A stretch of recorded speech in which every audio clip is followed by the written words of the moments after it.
Hello and welcome, welcome, welcome. It is Wednesday. No, it's Thursday, September 30th, 2021. I don't know what day it is because time has gone by so fast. It's October. It's the SOS show with James Lott Jr. I'm James Lott Jr., super organizer. And this is a short, little, brief show. I want to thank everybody for listening to this show and watching it, but listening to it especially because today is National Podcast Day. And so my thanks and gratitude go to the podcasting community. And that includes other podcasters, people who listen to podcasts, who love podcasts, who come on podcasts, who are guests on my show. My show just would not be here if it wasn't for you guys when I switched over from the radio.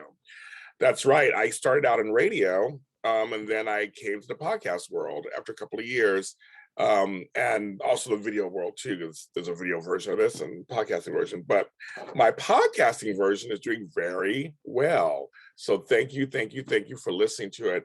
We take time off, we come back, you guys listen to it. I'm just forever grateful. Drinking my coffee. All the guests are coming. I've been on for 6 years, so it's been great doing the show. Like, podcasting is not easy. In some ways it is, some ways it isn't. People ask me what podcasting is like, and people come to me all the time for advice on the start a podcast. That's why I get some of the basics I tell people. You want to do a podcast, great. You can do it cheaply, or you can do it very expensive. It's really up to you. I do mine somewhere in between. Expensive. I have some expensive equipment, and some equipment is not expensive. You can get it out everywhere at this point. There are platforms like Anchor and Spreaker that can get your podcasts out to all the platforms like Apple, Google, and all that. So technology is there for you. You can do a podcast super cheaply. If you want to get your phone, voice recorder, record it, upload it to your computer, and then add some bells and whistles and set it out there. But a good podcast, in my opinion, is one that has a message, has a personality, and it's the meat of this of the story. Like, why is this podcasting existing? What is it to tell? What is the angle? What are the takeaways? That's, to me, I've been podcasting these last 6 years, and I do all kinds of podcasts in different areas. So trust me, I know what I'm talking about. It's about, you get the technology together. You can find a co-host, or you do it yourself. But it's the meat. What are you going to talk about? Like what I'm doing right now, I have a little outline of what I want to talk about with you guys, but I'm kind of free-forming it. Not everybody can do that. I've been able to do that after years of practice of doing it to varying degree of success. But for some people, they can't. They have to have a script. They have to have this thing. But even when you free-form, you have to have an outline. What are you going to talk about? What is this podcast? What is this episode going to do? Again, why should people listen? This is an event. For me, this is my free advice to people who want a podcast. You could just to wake up and do one is not the easiest thing on earth. I think you have to make sure that it's entertaining. We're entertaining people. It's entertaining. Make sure it's distinctive enough from any others that may be similar, and people will come to it. Build that loyal following. You may get 10 listens, downloads a week at first. Cater to them, within reason, of course. Make sure you should let them know they're important. Thank them for listening to your show. Thank them for subscribing. Encourage them to share it. My stuff is organic. I know you'll hear things from people saying, hire us and we'll get you up to 100,000 people by tomorrow. Like, that's great and all. And see, to me, here's my opinion about that. Everybody wants to be an overnight sensation, right? It's almost like organizing. It's the same thing like organizing. I'm going to tie, because it's an organizing show, so I'm going to tie it into organizing and in business. One size doesn't fit all is number one, but you can't get to the mountaintop by just jumping up there. You have to climb. You have to excavate. You have to step by step get somewhere. And I always tell people sometimes with organizing, it's like a puzzle. You start in a small spot, and you go from there, and that informs the next spot, and that informs the next spot, to where the room is done, the space is done. It's not going to be done in 2 weeks. Sometimes it may be done in a month. Maybe take it in 2 or 3 months. It depends on the size of your clutter. Same with business. You start with one client, 2 clients. these things, these people who want to say, I'll get you 10 clients by tomorrow. That's great, but is it organic? Is it a quick, quick scheme to get you there? So everybody wants to be there already. But for me, it's like, no, I want to build it. I want people to go, I like James Lott Jr. I like his work, and I found it. So-and-so turned me on to it. Or I happen to be looking at other podcasts and there it is. And so then I told 4 or 5 people. A lot of my business especially is like word of mouth. People come to the house and go, who did this? I have this organizer guy. It's one of those things. So I just tell people all the time, same with podcasting, you have to build the audience. So you find the audience. There's things you can do. And I won't tell you every single thing you can do because we'll be here forever. But some of the main things are going out there and looking for the audience. I want some about apples. Okay, well, target apple farmers. Target people who love apples. Like go on to social medias and type in apple lover or something. I don't know. So that sounds kind of crazy, apple lover. And literally start sending copies of your podcast to them.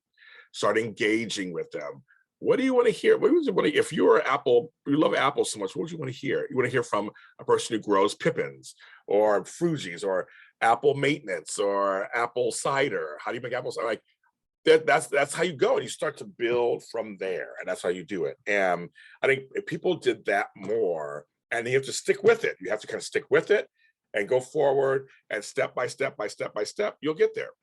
Every podcast that I've ever started, it started with 0 listeners, 0 downloads, 0. It started from 0.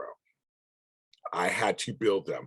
I've had some podcasts that literally had 1 listener that whole week. 1 listener the first week. And then it got more and more and more. But that's the point, is you want to make sure that your product is good, that people want to listen. This show, I made it from the very beginning. It was not going to be super industry. It was going to be all business. It was going to be everything about organizing from my perspective and other people's perspectives. I am a Black man in the business. It's a whole other perspective. I'm a man in the business, a whole other perspective. I'm an older person in the business, a whole other perspective. I'm from Los Angeles. I work in Hollywood.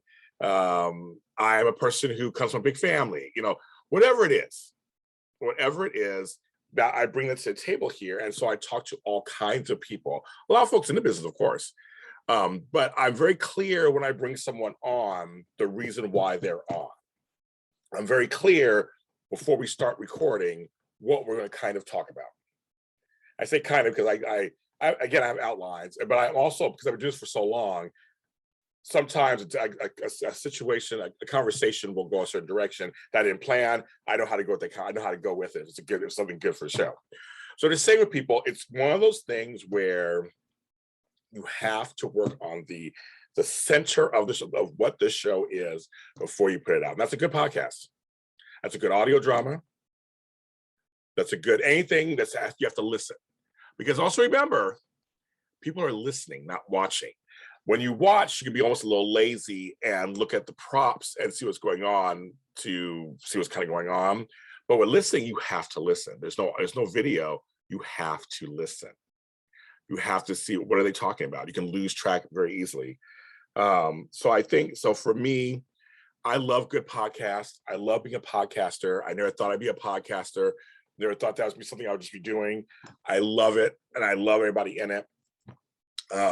Also want to tell people who ask me how I do all these podcasts. Part of it is what I call brain dumping. I've had to learn I can't store everything in my brain all the time. I can't. I always laugh because I talked to the organizer about this. I remember I had some clients, and I had a client who I hadn't seen them in a year and a half. So, I mean, a lot's happened in a year and a half, right? I've had many clients after that. They actually texted me to ask me about something that could have been in their garage for a year and a half ago, asking if I knew where it was. I don't know where it is. It's been a year and a half. Now, for me, a lot of times, I'll store information, because sometimes it inevitably happens. I will store information in my brain for about a week. About a week. Because especially with new clients, because usually with a new client, it almost always happens. Where are the scissors? So I was thinking small. Where's that blue scarf or something? And I usually am very careful when sometimes you can't help it. Sometimes you don't know what it's going to be. I don't try to anticipate it either. I'm just saying that I just usually happens. So when someone's new, especially to the organizing thing. And so I used to go, remember we went through the drawers, and we put all the scarves here. I usually remember within a week, I usually remember. After that, I don't remember. I might if you talk me through it a little bit, and something may come to me, but I have to brain dump. And I've been doing it for I've done a lot of friends in life. I can't hold on to lots of information. I do so much, and I'm moving on to the next thing that I can't hold it all in. I just can't. I'll go crazy. I mean, I will literally go crazy. So I brain dumping to save my life in many ways because it's just I can't hold on to everything in there. But for some people who are looking for me to have the answers for everything, I don't know. I'm like, sometimes I can't help. I'm like, I don't know. I don't remember. And to me, sometimes it's good because I brain dump stuff that's not good either. Something bad happens, work through the issues, brain dump it. Don't hold on to it. And that's what I tell people all the time. You have to kind of find a way to handle stuff because I have so much information coming into me. I'm a creative, so I'm always writing stuff. I just can't hold on to it. I can't. So, but I'll do my best. But see, it helps me with my organizing and stuff on my brain because if I don't have it written down, a lot of times I have things that are written down, or I have things cataloged or archived, some files. And in my files, I write down everything. All my consultations, I write down everything. I have email exchanges. If it's in writing, that's even better because I can go, okay, because my stuff's organized writing wise. So I suggest people do that.